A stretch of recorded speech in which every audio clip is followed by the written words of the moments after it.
This episode of Todd-versations is brought to you by Envy, the ultimate Apple experience. Learn more about Envy at envyapple.com. Hey everybody, how you doing today? Welcome. We're super glad you're here hanging out with us today. I truly hope you're having a good day. I really do. I say that every time we start these shows. I really wish that every morning. The world has a good day, just kind of wakes up with a lot of love and kindness. People get along, and oh my God, what do you think about that, Vince? That'd be kind of ideal if the world woke up with a bunch of love and kindness all at the same time. We wouldn't know what the hell to do with ourselves. Absolutely. I agree 100%. I think it'd be awesome. We got a great show today. I'm excited about this one. I really think this brand is really doing some really cool stuff, and I want to get into it. I want to peel back a little about who they are and what they are and the traditions involved with this company. And Vince is here. He's going to hang out with us a little bit today. And Vince is a senior VP of sales and marketing for Turners and Growers. So please, everybody, pull over, stop on the treadmill, whatever the hell you're doing. Get out from underneath your desk. Your boss knows you're down there. Quit bullshitting them, making them think you're hiding down there. We see you. Anyways, give it up and welcome my friend Vince Lopes. Sir, welcome. I'm glad you're here today. Thank you, Todd. It's a beautiful day in the Monterey Bay. It's sun is out, which most people know doesn't happen every day during the summer here. So it's a great day. Glad to be here. Yeah. I like how you go. It's a great day in Monterey Bay, and then you just zing everybody with the sunshine comment. If anybody's ever been to Monterey Bay, that's nice. Way to go. Nice. Open up with a dagger, Vince. Way to go. Way to go. I love it. It's 100,000 degrees here in the San Joaquin Valley, and you're talking, you don't have fog today. Yeah, I don't really care. I hope, you know what? I hope it starts raining, quite frankly, but just on you. No, I'm teasing. I grew up in the San Joaquin Valley, so I know what you're talking about. So do I, brother. I mean, I tell you, it's getting balmy here, and the snow is melting. It's kind of wild, to say the least.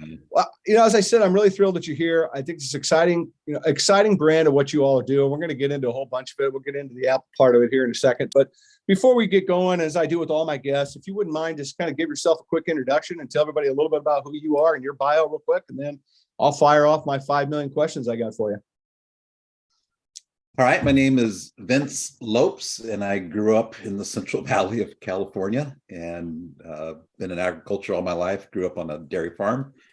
Went to school, the junior college in Reedley, and eventually Cal Poly, and then eventually started in the produce business way back in the late 80s and spent about 2.5 decades in the berry business. Saw the berry business through all its growth years, and remember telling people it would be the number one category way back about 20 years ago, and got laughed at by a lot of people. Is way back really 20 years? Right? Yeah. As we get older, should we say way back and it's only 20 years? That's, like way back would be 20 years. Way back is like, that's eight. You're dating us for that. Yeah, it was roughly 20 years ago that I was saying that. And then in 2008, it became true. And it is the number one category in terms of sales in fruit. But more recently, I've always had a passion for proprietary varieties, proprietary stock, things that make the industry unique. And when I had an opportunity to work for Envy Apples, I just saw the vision as being huge and big and beautiful and something that was going to be glorious and successful, which has turned out to be true so far, and it's got a much greater future behind it. So that's what I'm doing now. I'm promoting apples, primarily the Envy brand, but also the Jazz brand of apples as well. Yeah, I love it, and it's a really unique story, and we're going to get into it a little bit. But before we do, let's talk a little bit about T&G, Turners and Growers, a little bit if we can, because they're a really big company. They do a lot on a global scale. And I don't think a lot of people, people know them, but people don't actually know them in a lot of ways. And so I want to talk about that a little bit. T&G's been around for 125 years. So it's not, it didn't start yesterday, folks. It's been around the bush for a bit. So if you wouldn't mind, just give everybody a little bit of a kind of an insight as to what all you sell and what countries you're farming in and kind of selling to, just kind of that whole global atmosphere, if you wouldn't mind. Yeah, and thank you for that kind of plug, because I think when you're a big company from a little island, way down under, a lot of people still haven't heard about them. But the old New Zealand apple and pear board is how it started about 125 years ago, and the company has evolved quite a bit since then. And one of the things that they've been really good at is genetics and harnessing really good genetics. And they've acquired really good genetics in pears and apples over the years, and been really strategic in how they've placed them, and particularly with high quality growers around the world to grow them and promote them. In New Zealand, they're a full line produce company and a wholesaler, and grow a lot of different items as well. We're also the larger apple grower in New Zealand now, since we've put a lot of plantings of envy down in New Zealand, and also we have Jazz and some Gala as well. And then in terms of globally, we have a footprint globally across the world, and teams in Asia and Europe especially. But our smaller team here is in the United States is known as EPI, or ENZAFRUIT Products. And we're really charged with promoting the brands to make the brand successful for the growers and consumers here in North America. So what we really do is our agents sell the product. That's API and CMI and Rainier. And they do a great job of bringing the retail business platform to the distribution of our products. What we do is provide a really big layer of marketing support behind that activity, to make sure the brand is successful, and really create what we call trial and conversion of apples. I'd love to spend a lot of time just maybe giving a shout out on how we need to expand apple consumption in the United States, because the old apple a day phrase, it really does have a lot of power. If you go back and you look at what's in apples, one of the things that's in apples is malic acid. If you look up in PubMed and search malic acid and viruses, you'll see that malic acid unmasks viruses pretty effectively.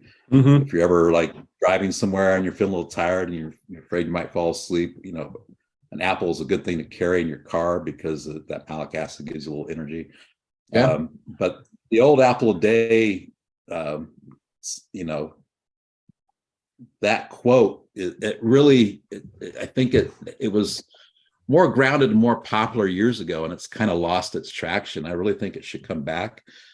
I'm not in a position to really, what we do here to boost apple consumption, even though I'm a big promoter of that, big believer of that. But what we really try to do is get new consumers, because this is a new brand, to come in and try the apple. And then it's a great place to work when you're coming in just about every other day and seeing comments on your social media feeds or emails or personal consumer correspondence, where you have people that say, "Oh, wow, I finally tried an envy apple. I'll never eat another apple again," because it really is that ultimate apple experience. Just a an apple. I usually have at least one a day. It's become a house favorite here pretty quickly. Well, you kind of work there. You got to kind of support the team, right? It makes sense. I like it. But I love what you say about consumption, because it certainly is a topic of conversation that I think is incredibly important that we continue to talk about, because, so much when you think about consumption, we think about just eating, right? But there's different ways to look at it. You're just getting calories for calories. You're getting calories for the benefit, this and that. There's a lot of different factors when it comes into that. And when you talk about consumption, especially in this country, we know there's been somewhat of a decline in consumption. We know coming post-pandemic that consumption level has dropped a little bit, and that we need to continue to raise that up, because, food is medicine, and it's incredibly important. And I think that's where you think about that old expression, an apple a day keeps the doctor away. That was kind of the mindset.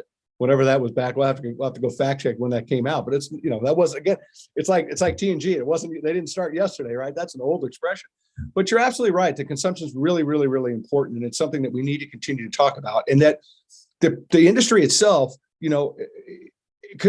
increasing consumption of one thing lifts everybody up as well. So if you can increase consumptions of apples, it's going to have trickle-down effect across every other category, and it keeps people back in shopping more into that produce department. I think it's incredibly important. So I appreciate you bringing that up, because I think it's a really valid point that consumption really needs to be at the forefront, I think, of what everybody's thinking about, and not just so focused on just them, but the whole better good of everyone, because again, it lifts everybody up. Yeah, and you bring up a good point. I mean, I think it was Hippocrates that once said, "Let thy food be thy medicine, and thy medicine be thy food." Food, yeah. And certainly, with apples, you get the fiber, which fills you. Which a lot of people have the misconception with apples that if you eat a lot of them, you're going to get heavier or not lose weight because of the sugar content. And it's actually the opposite. The fiber is so filling that the studies show that you actually lose weight when you eat apples. So you not only get the health benefits of it, but you get the fiber benefit, you lose weight. And then I eat the seeds as well. The seeds are loaded with, I think, vitamins B17, maybe a little bit of B19, which are kind of rare B vitamins, but the ones that you need and typically aren't in a B supplement or B complex supplement. Right. And those are very powerful cancer fighting, anti-aging forms of B vitamins. And I just think just more needs to be said about the apple. And I'll probably have to leave it right there because I could go on for about an hour on that. Well, but you make a really great point, and it goes right back to what we just started 3 minutes ago, right? Food is medicine. And it's such an important part of what we do. And it has, and food has so much control over so much on this planet, from the climate, communities, our health, all these other things that revolve around agriculture, and health is a big part of that. So yeah, you could talk about it for an hour. You got kindred spirit in that conversation, because I think it's incredibly powerful. And I think that we've gotten away from understanding the true value of our food. And I think you bring that point up really, really well by reemphasizing that food has value beyond caloric intake, right? There's something more to than the drive-in line, right, to go pick something up. And I just think it's powerful that we continue these conversations. So yeah, I'm glad you brought it up. I really am. I think it's great. I think it's important that people hear that and have that moment to stop and pause and go, right, food is medicine. I need to think about what am I eating? Why am I eating it? And how do I actually value that? And how does it value into my life? And I think that's a big question that we need to ponder in this country and continue to keep raising. So thanks for doing that. I think it's great. I want to come back a little bit just to talk about T&G if we can. I'm going to get back to the envy part, but I don't want to forget this, because I think this is such an important part of the DNA that's making up what you're trying to do here in North America, what the company has been about for 125 years. I mean, it's steep in tradition. You cannot be around for 125 years and not have some kind of tradition and some kind of cultural balance in your company. If you're surviving for 125 years and you're culturally inept, I don't know how the hell you could do that, but whatever. And one of the things that I really love about what you talk about is it's really how you guys view your global responsibility to the planet, to the people, and to produce. And that is big. That's a big statement, because guardianship is not something that it's not a phrase that people use. And that's what I thought it was super, super cool, because you are responsible. You have a responsibility in a much bigger place than just planting an apple. There's more to it than that.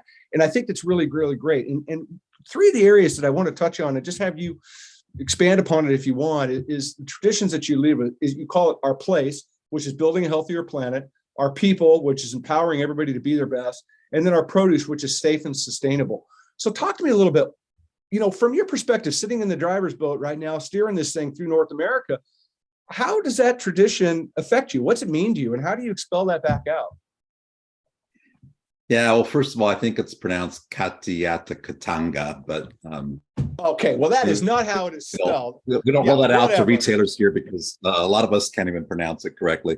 Well, obviously, but there are a lot of very beautiful, genuine New Zealand traditions within our company.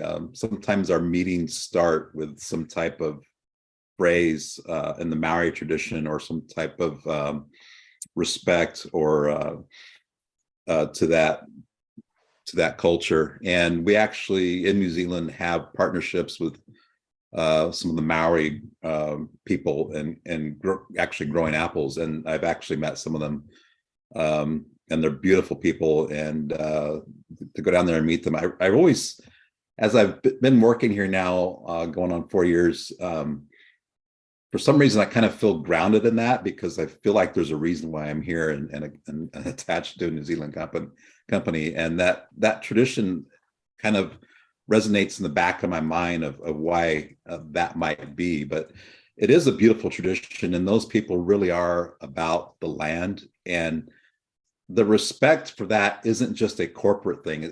We're not just, we're not doing it to look good.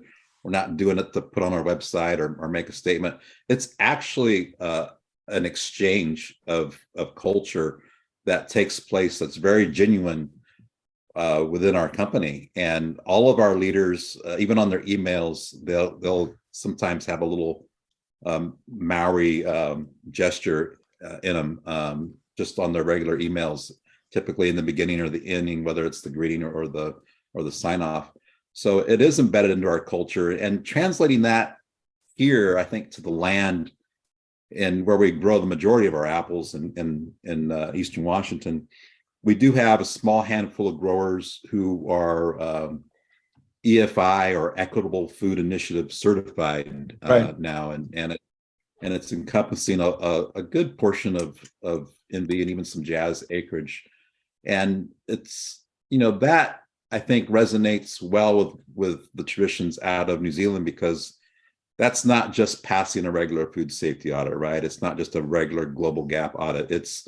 It's above and beyond. You're not only doing all that, but you're auditing the employees of the farm. You're going into some of the areas where they live. You're looking at, are we building parks for the children of these people? Are we providing medicine, helping them with shelter during tough times? And it's going above and beyond, and that part really makes me proud to be associated with the Emmy brand here locally as well. Yeah, and thank you for saying that the way that you did. And what I was leaning into, where I want to try to throw out there for people to understand, is that it's really the backbone about how you treat people. It's really the backbone about your customer service level. It's not just this transactional, hey, thanks, see you later, bye, because you've got 125 years of roots in the ground for starters, but because of this tradition that you bring, and because you have this guardianship mentality, it encompasses so much. And I think that's one thing that I found to be really interesting, is the way that you utilize that, or that mindset as you go about treating your customers the way that you do. I think it's really powerful. Yeah, no, it's like I said, it's genuinely grounded into our culture at the company. And speaking of the culture of the company, it is unique to me out of all the organizations that I've worked with, that we don't have like the traditional HR department. We actually have the VP of culture and talent and that kind of thing, and it is embraced across all the company worldwide, and everybody has a voice, and everybody is allowed to speak up, and it really charges the company, and I think it makes it bring some of the vital essence of the people to the product and to what we do globally. Yeah, I love that. That's awesome. Let's get in a little bit into the weeds. That's always a produce joke. It's always my go-to produce joke, getting into the weeds. I just think it's brilliant, right? I probably should just patent that thing. I don't even know. But I want to talk a little bit about going down the trail now of Envy and what it is and why it is, because I think it's a really fascinating, I think it's a really fascinating story of what it is, but it's also an incredible marketing story. It's a brand story. It is not just an apple. It is an Envy apple. It's, to your point, as you said earlier, people get a hold of this thing. It's like, holy cow, this is an incredibly unique experience when it comes to an apple. So as we're staying on, kind of talking on T&G, and let's frame this thing up a little bit.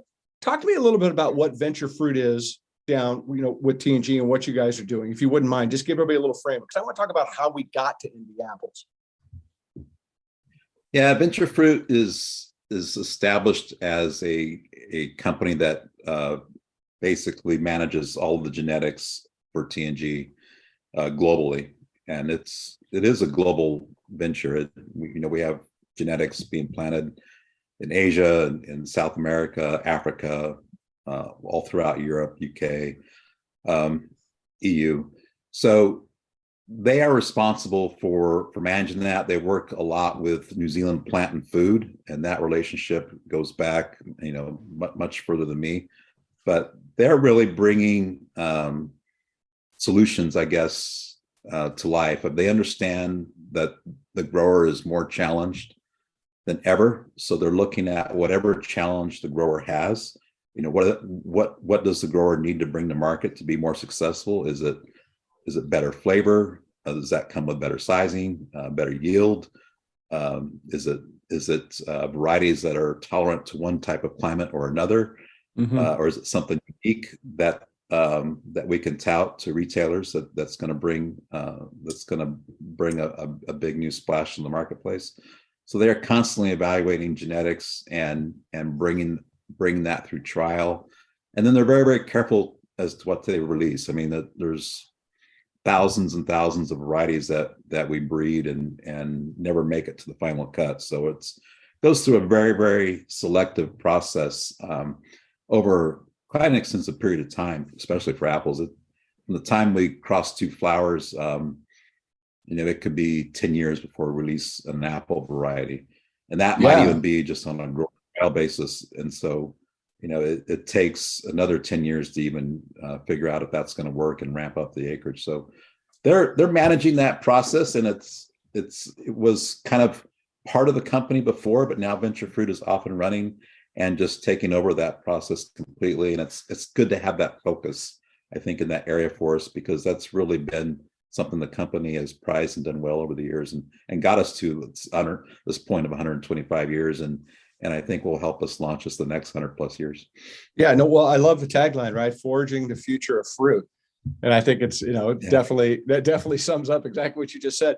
Well, let's talk about the envy. Let's get into it a little bit, because it is a damn good apple. Let's be honest. I mean, I'm going to be biased and say it's something that's in my house. When I get it and when I see it, I buy it, and it's a good apple, folks. There's no two ways about it. So you're growing these things both conventionally and organically, correct? Mm-hmm. Yes. Right. And then what about like your organic acreage increasing? I mean, are you seeing demand coming more on that side than the other, or what do you think about that? Yeah, I think we're close to 20% organic now. And this next coming year, we have quite a bit of acreage transitioning to organic. So much so that we're actually, Envy's going to have a booth at the organic show in Monterey in July, and we'll be there. And so any retailers that might be listening to this program, please come by, because we'd love to talk, and even though we're not the sales agent and you're working directly with our sales agents to procure the product, I think we can talk about expanding what we can do digitally to enhance the sales of the apples in store, particularly in stores where signage is allowed. Brand support, we're doing a lot online to help support the sales of the apples, and then also just doing some fun things in certain geographies, like taking over a city and doing billboards and some radio tags, TV tags, and when we come into a particular retail geography with those types of programs, we want to give every retailer the opportunity to be on board and take advantage of that as well. So come by and see us in Monterey in July. We'd love to sit down and talk about how we can help you sell more MB apples. And our research on this apple just keeps getting better every time we do third-party research. It really does show it's the dominant leading apple. There are other good varieties out there, but it still comes out number one every time. It's the one kind of winning the most nowadays. Well, it's become kind of a global phenomenon. I mean, you've got a large follower of believers. You got, people from J-Lo to foodies to influencers all singing their praises, right? So that's kind of cool. And Envy's, I want to talk a little bit about how you kind of came to the Envy, right? Or just as much as you can say, because, as I sent this over to you, my thought was like, well, it's a kind of a blend between a Brayburn and a Gala is kind of where the basis comes from. And it's not like you guys sat around the kids, well, let's just make applesauce and see if this tastes any good, and then we'll figure out how to grow a tree, right? I mean, it's not quite that simple. Can you talk about the process a little bit, about how you came about discovering Envy, or what it was, and what the methods are and how you kind of go about doing that? Because it's really kind of fascinating, because the average person doesn't understand. I don't think to your point, you've got thousands of different things you're working on to get to one. Yeah, and just to shout back on some of those endorsements that you just mentioned, we're not paying for many of those, like the James Corden show, Late Show. Yeah. When they kind of went on a rant about Envy that one night, you would have think that we somehow paid for that or planned it, but that was all completely organic Yeah. happen, and showing up on Jeopardy and all these other a lot of these other endorsements we're getting are just all organic, and we're not even paying for most of them. But going back to how Envy came about, I mean, I've been around varietal development for decades now, and I wasn't part of the initial process, and we actually just had someone retire this past year who was and really did a good job putting together a world-class grower program in Washington. If you talk to people about EPI's grower footprint in Washington, they'll tell you it's the group of the best growers in Washington. But typically when varietal development happens, sometimes you've got a block or a trial of all these different varieties, and this is going to sound a little hokey and a little far out there, or maybe a little too woo-woo for some people, but sometimes there's just like that holy grail moment. There's like, you're walking through the orchard of these varietal blocks, and then there's just this light that kind of comes down. And I think Envy was kind of one of those moments. I think certainly from the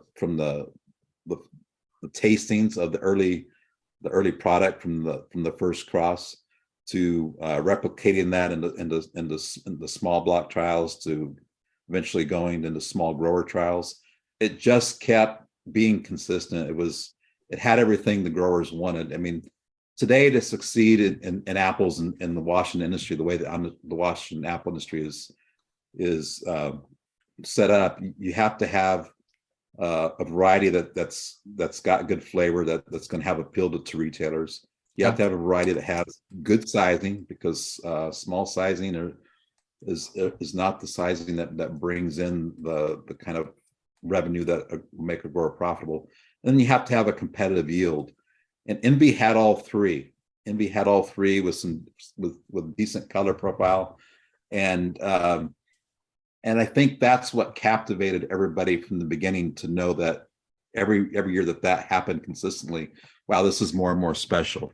And and boy, you talk to our growers and they all believe in Envy. I mean, they grow a lot of other varieties that they don't say that about, but they all believe in Envy, and they're very vocal about it. Well, yeah, and I mean, look, the apple is found a home, right? I mean, and I'm just going to throw out a big question, let you just run with it however you want. But consumer taste buds are tricky. They're fickle. Consumers are very fickle. They're hot and cold with a lot of things. And when you have that consistency, like like I just framed up that you guys have seen, that's pretty powerful. So what's the other data saying about Envy, as far as what customers saying about flavor and their feedback? I don't know, market share, whatever the hell you want to throw out there, because I think that the power of something good that tastes good, and consumers are going to resonate to that and stay consistent to it. Yeah, I think there's just no stopping Envy. We've been enjoying category growth. I look at the latest 4 weeks data, the latest 13 weeks data, and the year-over-year data. I've really been drilled down on the latest 4-week data for about the past 8 months, because it's been huge double digits growth over that same period for the prior year, and mostly in the 20s percentiles, mid 20s for both sales and volume, and it's been fairly consistent between sales and volume. Sometimes it could just be a volume play only without the sales, or the other way around. But it's been fairly consistent in both sales and volume. And we've even had some months, some periods be in the 30s in terms of growth. So we still have room for growth. Our ACV is, it was pretty low when I got here. It's getting up there. I think our challenge is probably trying to find a way to get into more of the value stores that tend to steer away from the premium segment, but would still love to offer the product there. I think it's something that, there are, even in value stores, there are trade-offs where consumers will choose a premium item. But other than that, we are successful in getting in pretty much every other retailer across the country. And it's just been a phenomenal growth story. And the vision is playing out, very similar to how I looked at it when I originally interviewed for this job. I went and tasted the apple myself before I came to interview for Envy, and I knew this product had a good vision, a good future in it, and it's just playing out that well. And I think there's no stopping it. I think in terms of where that goes in a category perspective, I think it's probably an upgraded Fuji replacement. I don't think there's any Fuji being planted much anywhere nowadays. I think a lot of Fuji is actually being grafted over to varieties like Envy. And Fuji's a variety that has been around a long time now. I remember when I had my first Fujis probably back in the 80s. And I thought, wow, this is a better apple than eating some of the other stuff that was around at that time. But I think it's kind of played itself out, and that's okay because things improve. We don't, not every variety needs to be like Red Delicious and be around for 140 years. I think some varieties, can move through a system in 20 or 40 years. And I think it's probably going to take over more of that Fuji space. And I think you'll see it go from, as a relatively new variety, we typically haven't been on that end cap or that secondary display. But I think as we start moving into more volume this coming season, you'll see us come to that end cap or waterfall display and have more secondary displays. And we've predominantly been just a bulk placement with retailers up until this past season. But moving forward, we'll not only have a bulk and a bag, but we'll have an organic placement as well. And then we're trying to work on some new fun packaging items as well, in a more premium way as well. But there's a lot of growth that can still happen with Envy and coming, and that's what we're working on. That's what our team's working on, and that's what we're here to help support building the brand. Yeah, I love it. Well, looking at what the data says, looking at what consumers say, you're in a very envious position. Like I did that. It's like saying, we're getting into weeds. My material's always fresh. Vince, my material's always fresh. Have that one at all. No, but it just came to me. I'm gonna butcher whatever and it comes up next. I feel so proud of myself. But you've got a product that when people try it, they don't go back and say, I'm going to go try to find that apple again, right? They go back and say, I'm going to go try to find that Envy apple. I think that's really powerful. That's really helping you guys along in some ways, is that it's envy before the word apple every time with consumers. And I think that that's something that is from the retail sector, they need to factor in that they've got a premium quality, you've got a really good flavor, you've got something that is going to help drive consumption because it becomes more friendly to people, because it has a name in front of it, right? And I know, and Fuji, I get all that, right? But I mean, you're building a brand around that name. And I think it's really something that as a retailer or somebody that works with the retail sector, it's a powerful way of being able to lift up the entire category by being able to incorporate all the moving parts that you're bringing to the table. So kudos for the work you're doing. Because you guys are not just sitting around, using felt pens to color stuff. You are, to your point, you've got billboard signs, all this other crap that you guys are doing. You're really working hard to make this a part of the food conversation. And it's working. Yeah, and I'm so bullish on the variety. I'm actually thinking about changing my middle name to Envy so I can be Envy Lopes. Weird. And Envy Lopes. You know what? You win. I thought my weed joke was good. You win. I'm out. I'm bowing down. I'm not even going to try. You literally. I was on a high right now because I threw a couple good ones out there, and you just crushed me. You just literally just crushed me. Oh, well, it wouldn't be that hard. My middle initial is already E, so just I like the NVY too. Vince Envy Lopes. I don't. At that point, I'm kind of done. I don't know what else to ask you. You've stopped me dead. I'll drop the Vinnie, and I'll just be known as Envy Lopes, as the one named person, Envy Lopes. Well, you heard it here first, folks. I'm sure the Envy brand won't mind me. Next time you see, I'm just gonna tell you. Next time I see you, I think Vince is not coming out of my mouth ever again. It's just, you're done. I'm just letting you know. You're stuck with it now. I love it. Anything exciting new coming up? I know we talked about, you've got some different partnerships coming up. You did a lot with the Hallmark channel. You've got some cool stuff there that is people are going to be able to see in a much more, in a much bigger way. But what's next? Anything exciting coming up the rest of the year? You're going to OPS, which will be fun. We'll be able to hang out a little bit in Monterey, where it's sunny today, by the way, in case anybody didn't hear him say that in the beginning of the show. But yeah, anything coming up for the rest of 2023? Yeah, a lot actually, probably more than have stage to talk about, but really proud of some of the work we're doing with feeding some people that are in need. I'm actually going to be running off to a program that I just learned about this year, but it's called Christmas Con. It's in Overland Park, Kansas, and one of our influencers, one of our few paid influencers, was actually Andrew Walker, who many people know as kind of the main guy on Hallmark, which is interesting because I've seen many of his movies over the years. I never knew that we would actually be working with him, but he's actually a very interesting person. He has his own juice company, believes in a healthy lifestyle. But Christmas Con is an event. It's kind of like Christmas in July, but a lot of the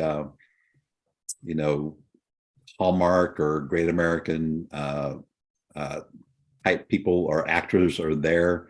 There's a big following, and Andrew's going to have our apples in the booth, and and it'd actually be a good chance to meet him in person, which I haven't yet. The rest of our team has, but I've been the one that hasn't yet. So, but the Hallmark, we've been supporting Hallmark or been promoting through Hallmark now for, I think we're going on our 4th year. And it's been a really good fit for the Envy brand. It's really, I think, provided a halo effect over the brand. We kind of hit it hard in that November, December timeframe.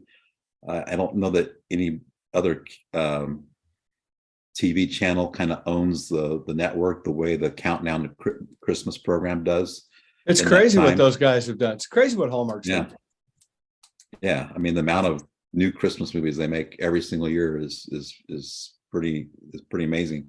And it's funny though, but they make them all like in July because they got to do better face. They got to do better face snow. I'm not being critical. I'm just saying. No, I'm aware of that, and they shoot a lot of them like in Vancouver and places in Canada as well. But no, so I'm off to that. Cool. Other than that, I've got a trip to New Zealand coming up later in June. Be at ENZAFRUIT Logistica in September. Yeah. So and then all just the keep other rolling shows as well. And I just want to give a shout out to our team. I'm really happy with our team here at EPI. We have the grower operations sales support side that just does a great job working with our growers out in the field and in our packing sheds, making sure that we're putting up a great product from the field through to our consumer. And then our marketing team, just really great, genuine team, just doing great work, very well grounded. I've never been happier working with such a tight, close-knit team that I've been here at Envy Apples. We're a small team. We're only about 10 people, but just the genuineness and the comfort level that we all have with each other, just an amazing group of people to work with, and really, I'm just very, very pleased that I'm associated with them all. It's an honor to be amongst them day in and day out. That, folks, is a good place to wrap this up. I love it. Can't top that. What am I going to throw on top of that? Besides that, I mean, you've already thrown out Envy Lopes, so I'm already baffled at that as it is. What a great conversation.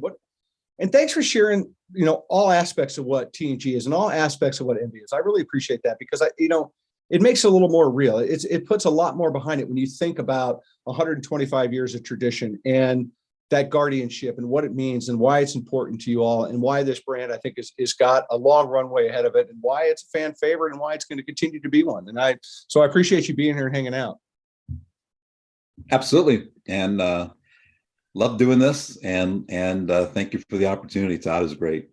It's absolutely a pleasure. Envy Lopes is here, everybody. Envy Lopes is on the screen with us today, and I love it. Thank you all for listening. We appreciate you being here. Remember, go inspire somebody today, just the way Envy Lopes inspired me to keep calling him Envy Lopes for the rest of this broadcast. Go inspire somebody today. It's incredibly important. Just telling somebody hello can lift their spirits up. You have no idea what path they're walking, but you can make a difference in it. You can make a difference in your own day by throwing a little love and kindness out there, kids. Love and kindness goes a long way, and we need a lot more of it. So thanks for listening. Don't forget to check us out on social media, TLC_Todd-versations. Envy Lopes, do you know why I'm on social media? Why, Todd? because I am going to promote Lopes all day today on social media to millions of people and feel really good about it for the rest of the afternoon. That's why I'm on social media. Thanks everybody for being here. Vince, I appreciate you, brother. I'll see you soon. Take care, everybody. See ya. Cheers.